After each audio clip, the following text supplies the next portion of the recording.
Hello students, तो कैसे हैं आप सभी। जैसा कि स्टूडेंट्स को सोल का एडमिशन फॉर्म फिलअप करते हुए काफ़ी प्रॉब्लम्स को फेस करना पड़ रहा है, जैसा कि वेरिफिकेशन पेंडिंग प्रॉब्लम।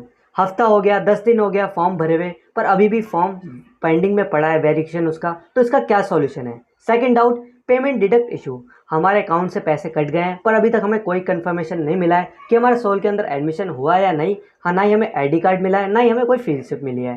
तो इन सब का क्या सॉल्यूशन है, ये बता दीजिए। तो आज की वीडियो इन्हीं के ऊपर होने वाली है, इनके सॉल्यूशन बताने वाले हैं। तो आपको वीडियो को एंड तक जरूर देखना है। उससे पहले अगर आपने अभी तक चैनल सब्सक्राइब नहीं किया तो प्लीज़ सब्सक्राइब करते हुए और वीडियो को लाइक करते हुए जरूर जाएगा। डिस्क्रिप्शन में आपको टेलीग्राम का लिंक मिलेगा और एक व्हाट्सएप का भी लिंक मिलेगा फर्स्ट सेमेस्टर का, जो स्पेशली फर्स्ट सेमेस्टर के स्टूडेंट्स के लिए बना रखा है। तो उसे भी जाके ज्वाइन कर लीजिएगा। तो चलिए फिर वीडियो को आगे बढ़ाते हैं। अब शुरू से बात करते हैं। मैं दो स्टूडेंट्स का लेके चलता हूँ कि एक स्टूडेंट ऐसा और एक स्टूडेंट ऐसा है, जिनका वेरिफिकेशन पेंडिंग किसका जल्दी होगा और किसका नहीं होगा।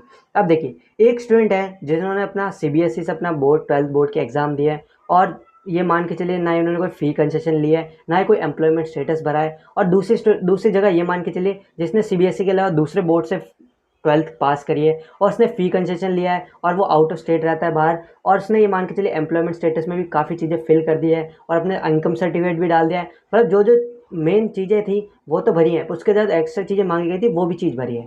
अब ये दोनों स्टूडेंट है, अब इनमें से पहले किसका वेरिफिकेशन कंप्लीट होगा। देखिए, पहले किसका कंप्लीट होगा, जो CBSE से कर चुका है और जिसने ज़्यादा कुछ भरा नहीं है, ना ही कोई इनकम सर्टिफिकेट भरा है। क्योंकि मैंने आपको बता रखा है इनकम सर्टिफिकेट को कैसे हटाना है, वीडियो पढ़िए, चैनल पर जाके देख लीजिएगा।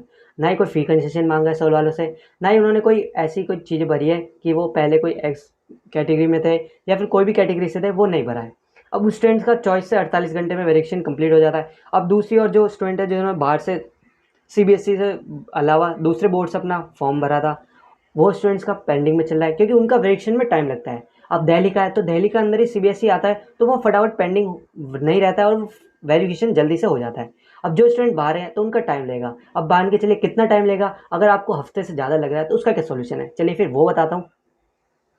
अगर आपको हफ्ते 10 दिन से अभी भी वेरिफिकेशन पेंडिंग में पड़ा है, क्योंकि जब तक आपका वेरिफिकेशन कंप्लीट नहीं होगा आप अपना ना ही पेमेंट भर सकते हैं और ना ही अपना सोल में एडमिशन करा सकते हैं। उनके लिए क्या सोल्यूशन है, अगर आप इन कोर्स में से कोई से हैं तो आपको एक नंबर दिए हुए हैं, नंबर को तो हटाइए, किसी काम के नहीं है। आपको मेल ID दी हुई है। अब इस मेल ID पे क्या लिखना है, इस पे लिख देना अपना ID और पासवर्ड, और नीचे मैटर लिख देना कि सर हमने इतने दिन से फॉर्म भर दिया है और हमारे का वेरिफिकेशन कंप्लीट ही नहीं हो रहा, हफ्ते से 10 दिन हो गया है। अब ये आपको हफ्ते में 3 बार भेज देना, इससे ज़्यादा नहीं भेजना। ये बात आपको समझ में आ गई। अगर इसके बाद भी आपका कोई सॉल्यूशन नहीं निकलता है, उसके बाद आपको क्या करना है, न्यू ID बनानी है समर पोर्टल पर जाके और न्यू एडमिशन फॉर्म फिलअप करना है। ये चीज़ समझ में आ गई। इसका मैंने क्लियर कर दिया कि आपका वेरिफिकेशन पेंडिंग का इशू है, तो ऐसे ही सही होगा। क्योंकि अगर आपके पास बहुत टाइम है, 31 अगस्त तक टाइम है, अभी 1 से 1.5 महीना बचा हुआ है, आप अपना एडमिशन फॉर्म आराम से फिल कर सकते हैं। ये तो डाउट क्लियर हो गया। बाकी भी पड़े हैं, इनमें से आपने किसी ने लिया हो तो आपको ये देख लीजिएगा, मेल ID लिखी हुई है, इसको चेक कर लीजिएगा। अब आते सेकंड डाउट पे, आपके अकाउंट से पेमेंट कट चुकी है और ना ही कोई आपका वेरिफिकेशन कंप्लीट आपका वेरिफिकेशन आया कि आपका सोल के अंदर एडमिशन हो चुका है, ना ID कार्ड आया ना फीस, उसका क्या सोल्यूशन है। चलिए सीधे उसके ऊपर चले के चलते हैं आपको। देखिए, इसके लिए सोल ने खुद लिख रखा है गाइडलाइंस में, 11th पॉइंट पढ़िए, पेंडिंग फी रिसिप्ट। अगर आपका फी रिसिप्ट पेंडिंग में पड़ा है, इसमें आपको क्या करना है, if fee receipt has not been generated and your payment has been deducted then login. आपको अपना समझ पोर्टल लॉगिन करना है और क्लिक ऑन पेमेंट। आप स्टूडेंट्स कहेंगे दोबारा पेमेंट दिखा रहे, तो उसके ऊपर दबाइए, कोई दिक्कत की बात नहीं है। क्लिक ऑन पेमेंट दबाइए, आपको पेमेंट नहीं करनी है और हाथों हाथ कैंसिल द पेमेंट कर देना है। जैसे आप ये प्रोसेस करेंगे तो आपका जो चॉइस आवर में आपका ID कार्ड और फी रिसिप्ट जनरेट कर दिया जाएगा।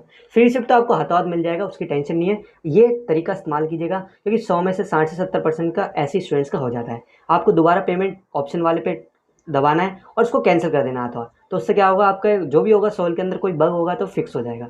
ये चीज़ आपको सुनना है। बाकी मैंने आपको मेल ID दी थी, उसी मेल पे आप लिख सकते हैं दोबारा कि हाँ, मेरी पेमेंट का जो पेंडिंग प्रॉब्लम है वो उसे चीज़ें सॉल्व कर दीजिए। बाकी यही इसका सॉल्यूशन है, बाकी कोई सॉल्यूशन नहीं। अगर कोई आपके पास है तो आप ये देख सकते हैं, नंबर लिखे हुए, अगर आपने इन गेटवे पे पेमेंट किया है तो आपको इन नंबर दिखेंगे और मेल ID मिलेगी, तो आप इन पर भी कॉल करके पता कर सकते हैं। बाकी कोई फ़ायदा तो है नहीं, क्योंकि ये पेमेंट अलग ही गेटवे से है, बैंक का इशू है, ये आपका इशू नहीं है। तो आप बस वेट करिएगा, इसके बाद आपके 24 to 48 आवर्स में पेमेंट करने के बाद 72 आवर्स तो आपको रुकना ही पड़ेगा आपकी ID कार्ड फिर से जनरेट होने में। अगर उससे ज़्यादा टाइम लगता है तो ये प्रोसेस कर सकते हैं आप। तो चलिए फिर वीडियो को खत्म करते हैं। अगर आपको कोई डाउट हो तो आप कमेंट से पूछ सकते हैं।